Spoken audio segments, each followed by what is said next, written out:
आप जो ये वीडियो देख रहे हैं ये बेंगलोर का ही है। भारत का एक ऐसा शहर जो हाईटेक सिटी के नाम से जाना जाता है, क्योंकि यहाँ सबसे अधिक आईटी कंपनियाँ हैं। लेकिन अपने डेवलप के नाम से जाने जाने वाले इस शहर ने आखिर ऐसी क्या गलती की कि आज पानी के एक एक बूंद के लिए तरस रहा है। तो सवाल ये है कि आखिर पानी की इतनी किल्लत ही क्यों? क्या इसका कोई उपाय है? तो आज हम इसी सवाल की जवाब ढूंढने की कोशिश करेंगे। इसलिए मेरी आप सबसे विनती है कि आप वीडियो को पूरा देखें और अपने दोस्तों को भी शेयर जरूर करें। बेंगलुरु जो सालों भर अपने ठंडे मौसम के लिए जाना जाता है, लेकिन ये क्या 32 डिग्री के ही तापमान में बेंगलुरु में पानी की किल्लत? अभी तो गर्मी शुरुआत भी नहीं हुई है और लोग नहाना धोना तो दूर की बात है, पीने के पानी के लिए घंटों लाइन में खड़े हो रहे हैं।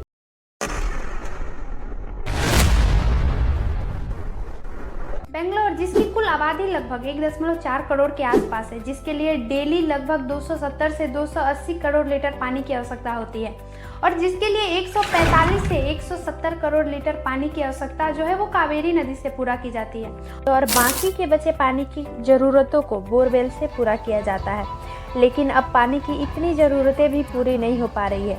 लोग नहाना धोना तो दूर की बात है, पीने के पानी के लिए तरस रहे हैं और जिसका कारण है भूजल स्तर का नीचे गिर जाना, जो बारिश ना होने के कारण हुआ है। बेंगलुरु यहाँ साल में 2 बार मानसून आता है, 1 जून से सितंबर और दूसरा जो है वो अक्टूबर से दिसंबर के बीच आता है, जिसमें औसतन लगभग 970 मिमी वर्षा होती है। लेकिन पिछले साल बारिश कम होने के कारण भूजल स्तर नीचे चला गया है। जल निगम के एक रिपोर्ट के मुताबिक बेंगलोर में करीब 11,000 बोरवेल है, जिसमें से करीब 3,500 से भी ज़्यादा बोरवेल ऐसे हैं जिनमें से कुछ तो पूरी तरीके से सूख गई है या कुछ अभी सूखने के कगार पे है। ये तो है पहला कारण, जो प्राकृतिक कारण है भूजल स्तर का नीचे गिर जाना। लेकिन दूसरा और सबसे बड़ा कारण जो है वो है बिना प्लानिंग के बिल्डिंग और इंफ्रास्ट्रक्चर का विकास, जिसको बनाने के लिए बेंगलुरु और उसके आसपास के सभी जलाशयों को समतल कर दिया गया। Indian institute of science Bengaluru के मुताबिक 1961 तक बेंगलुरु में 262 झीलें थी, जिसमें से अब केवल 81 ही झील बची है, जिससे कि 3% हिस्से में ही हरियाली रही है और बाकी के हिस्से में कंक्रीट के जंगल। आप खुद सोच के देखिए, जहां 70% से हरियाली घटकर 3% पे आ चुकी है, ऐसे में तो जल की किल्लत होगी ही और सुखाड़ तो आएगा ही। बेंगलुरु में पानी के फिजूल खर्चे को लेकर फिलहाल सख्ती जारी है। अभी बेंगलुरु में गाड़ी धोना अलाउ नहीं है। अगर आप पीने का पानी का उपयोग स्विमिंग पूल में करके पकड़े गए तो आपको 5,000 रुपये तक जुर्माना भरना पड़ सकता है। यहाँ तक कि लोगों को आधे बाल्टी पानी से नहाने और आधे बाल्टी पानी का उपयोग टॉयलेट में करने के लिए कहा गया है। लेकिन यहाँ सवाल ये है, क्या पानी की किल्लत की कहानी सिर्फ बेंगलोर का ही है या फिर देश के किसी और कोने में भी है, किसी बड़े शहर, सिटी या स्टेट में भी है?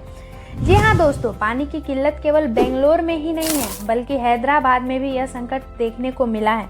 नीति आयोग के एक रिपोर्ट के मुताबिक साल 2030 तक भारत के 10 बड़े बड़े शहरों में भारी जल संकट देखने को मिलेगा, जिसमें बेंगलुरु, हैदराबाद, जयपुर, दिल्ली, गांधीनगर, गुजरात, गुरुग्राम, इंदौर, अमृतसर, लुधियाना, चेन्नई, गाजियाबाद शामिल है। ये वो शहर है जो आर्थिक गतिविधि के हिसाब से काफी ज्यादा महत्वपूर्ण है।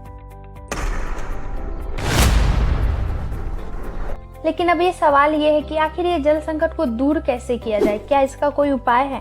तो जल संकट को दूर करने का केवल एक ही उपाय है, वो भी सबसे आसान तरीका है, पेड़ लगाओ। जितना ज़्यादा हो सके उतना ज़्यादा पेड़ लगाइए और प्रकृति को बचाइए।